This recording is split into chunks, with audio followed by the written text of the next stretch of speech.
Hello friends, welcome to this web design and development course. You are learning CSS and in this part we are discussing about selectors in CSS. So we can say there are five types of selectors in CSS. Selectors are used to select element based on certain parts. So suppose every element has a name like body tag is there, h1 tag is there, p tag, anchor tag, image tag. So every tag has a name. So we can select elements based on their name. Then we have two more attributes in every tag which are used for their identification and classification. For identification of particular tags in a page, we use ID attribute, and for classification of tag, we use class attribute.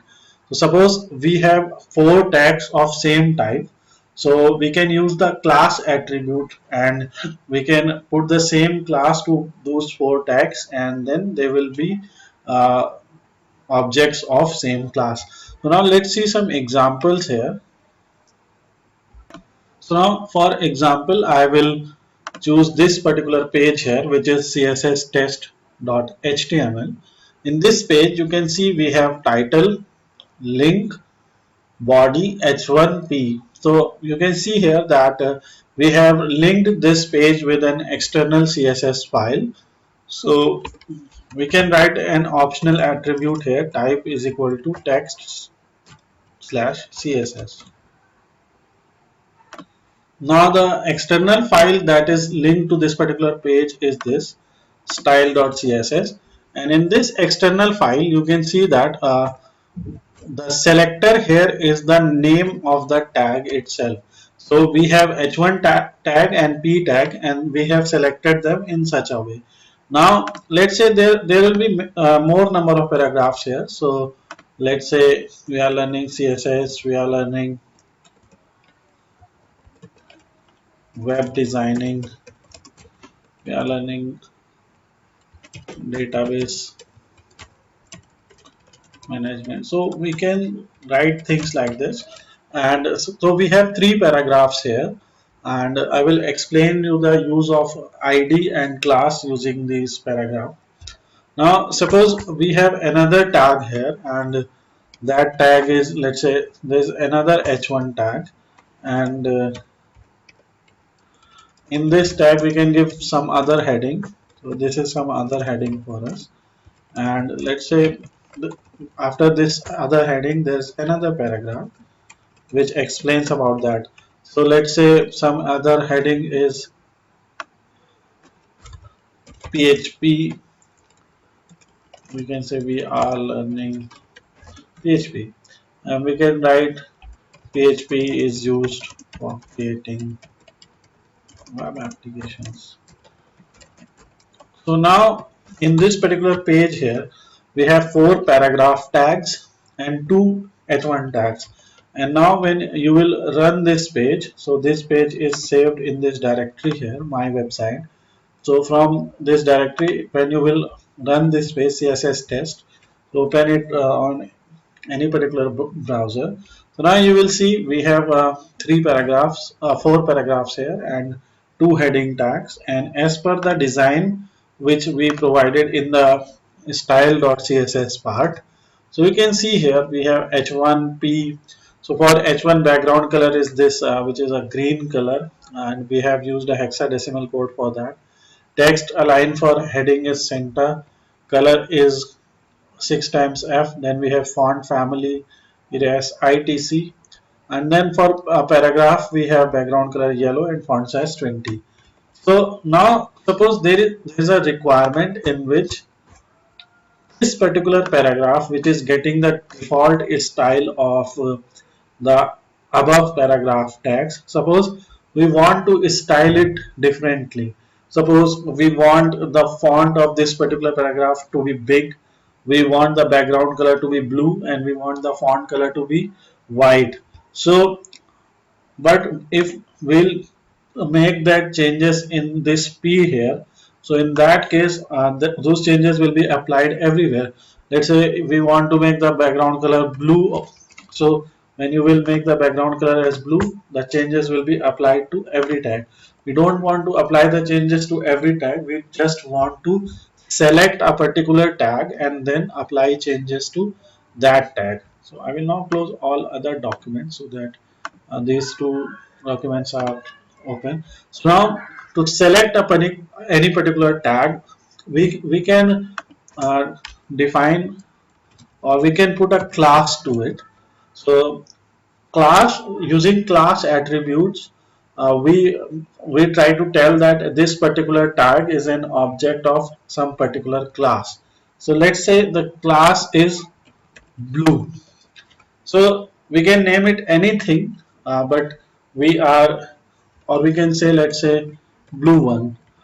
So you know that there is no such color called blue one. So we are making the class as blue one, and the other tags will not have any particular class.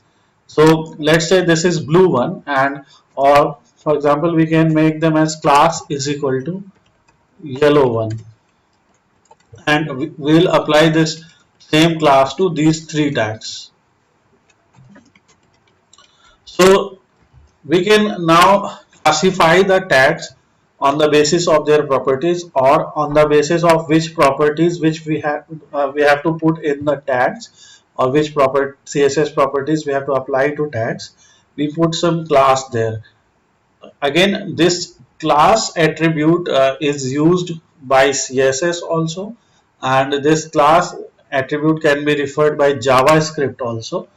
So this class is very important attribute, and this is used for again classification of similar elements. So we can say that these three elements belong to one heading, so that's why they are similar in their style, and this particular uh, P class, P tag belongs to some other heading, and that's why it has a different class. Now we can go to our style tag, and in order to style, or in order to refer a class selector, or if you have to style a class, so you have to use an operator here. You have to use dot here. So why write dot and then write the name of your selector. So let's say blue one. So dot blue one means now we have selected all those elements in this particular page. We have selected all those elements in this page which have a class blue one. Now for blue one, now we can provide some definition here. Let's say again the background color of blue one will be blue, and the font color, so for font color we don't write font color, we write color only, and font color will be white. So now we have blue one, and inside blue one we have made the background color to be blue, and the font color is white, and rest of the p tags are styled using this. Although we have put a class here, let's see what happens to our page. And now when you will reload your page, you will see that the that particular tag in which you have applied the properties of blue one, so that particular tag has now become a blue in background, and the font color has become white. Other tags where we have applied some class here, we have written a class yellow one, although we have not defined yellow one here, so they are following this default property of p. So this is the work of this uh, this selector here. So we have seen how we can select a tag on the basis of its name. So we can select h1p. In the previous example I also demonstrated how we can select anchor tag. In this case we have selected a tag on the basis of its class. Now let's write something for yellow one also. So let's say for yellow one, and again the property for yellow one, first thing, let's say background color is yellow, and then let's say the font color is this color 456 EDF.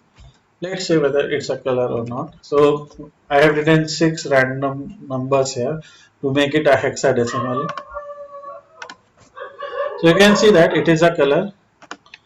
So this is how you can use this class property here. and so we have a one class blue one, another class is yellow one. To refer to class attribute, to change all those elements which have this class, to change the property of all those elements, we write dot. Now suppose we have another tag here, that is h1. So by default we have some property for h1 tag, and now I have given a attribute of id to it. So you can see that this h1 has id of something. So let's say id is equal to php. So for I am giving it an id of php. So you have to remember one more thing. There can be two or more than two tags of the same class, because there can be any number of objects of a class. By class we mean some definition. By class we mean a blueprint, or by class we also mean a concept. So a class, by using this, we are saying that all the objects will be of background color blue, and the font color of all the objects will be white. So we can write any number of properties here. So there can be any number of elements, and we can provide any number of properties to a particular class, and then all those elements which belong to this class will follow that property. But if any element has some id, so for example h1 has id of php, so this h1 cannot have id of php, or in fact any element cannot have id of php. This is not the correct way of doing it, because id should be provided to single tags mainly, and if you have to make a group, then you can put class attributes to them. So uh, id of every element should be different. What is the use of id? Again, it is used to identify the elements. So suppose we have various sections in our code. So in many designs you will see that there are various sections in a page. Suppose in this example mainly we have, suppose, these many sections in a page. To provide a different id for every section, we can put some id there. So let's say the id of this is main, and the id of the second tag is php. So there can be no two elements with the same id, but there can be any number of elements in a html page with the same class name. Now in order to provide css for id, we use hashtag, and then we use name of that, so hashtag php. So because php is id of that particular element, or let's say its id is anything. Let's say if it is not php, let's say its id is middle, we can write it anything, right? So then in that case you have to write hashtag middle, and then because it's a heading tag, let's say text align will be center, or let's say text align will be right, because it is a unique tag. And text, you can see that there are many things like text shadow, top, indent, decoration. So we'll study these properties. And let's say the background image in this case, so it will have some background image, and we don't have a background image yet, so let's create a background image. So using paint I will create a simple background image. So I will create a very small background image. So this is my background image, and I will put a simple star here. So let's say this is my image, and I will save it. So I am saving it in htdocs my website. So in czamp htdocs my website and images. So I will name it as bg.png, because this is a simple background. So bg.png, I will save it. And now uh, we have seen examples of background color. So if you have to make the background color of any particular element, if you have to choose a background color, you can type the name of that color, or you can write the hexadecimal code for it. but you have to apply background image to any particular element. So you have to write URL, and then you have to give the URL here. So in URL you have to type the URL. So because that particular file is inside my images folder, so I will write images forward slash, and then the name of that file is bg.png. So this is how we write URL. And let's, now I will go to my CSS test and I will execute it. So by reloading, you can see here that the font is now shifted to right hand side. So font alignment of text is right hand side, but it, we can see back in background color, we can see the color here. So there can be two reasons. First reason is this, because we already have a background property set to h1 tags. So now I can comment it. To comment any particular property, you have to write forward slash and a star. This is how you can put comments in CSS. Now this particular property is commented. That means by default we don't have a background color for h1 tags. So, and we are applying this to an element with id middle, and that element with id middle is this h1 tag. And now let's reload this. So here we can see that we have written a URL as images forward slash bg.png.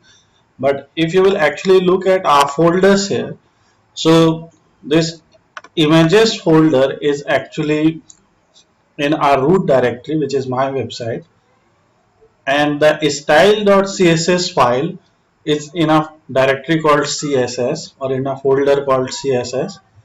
And when we are trying to refer images from it, so it is not available in the same directory, and that's why we are not able to get it. So this images directory is actually one directory before CSS.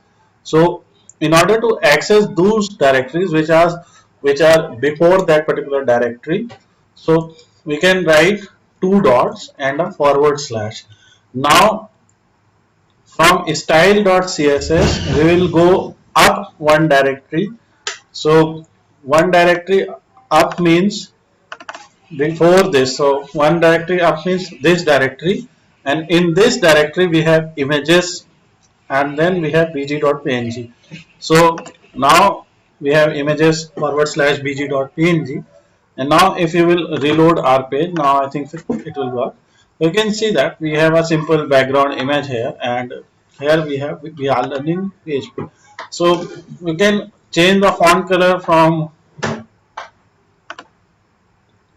so font color is white, you can change it to 30 means black, which is by default black. And now you can change it anything, but the main concept of this video was to show you the difference between various selectors. So either we can select a tag using their name, or we can select a tag using their class. If we have to select a tag using class, we write dot, and if we have to select a tag using ID, so we have to use hashtag.